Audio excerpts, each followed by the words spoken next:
CCN news एक पाऊल महाराष्ट्रासाठी।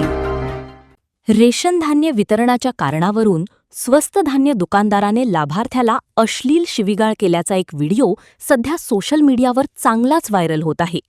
बुलढाण्याच्या देऊळघाट येथील हा प्रकार असून धान्य वितरणादरम्यान तांत्रिक अडचण निर्माण झाल्याने त्याच गैरसमजातून हा वाद निर्माण झाल्याची माहिती आहे।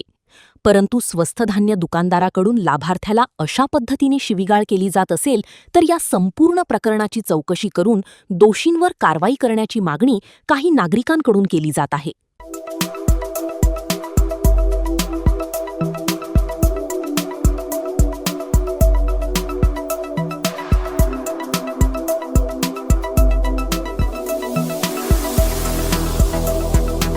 तसेच आपल्या भागातील महत्त्वाच्या बातम्या पाहण्यासाठी CCN न्यूज डेस्क चॅनलला सबस्क्राइब करा आणि बेल आयकॉन प्रेस करा।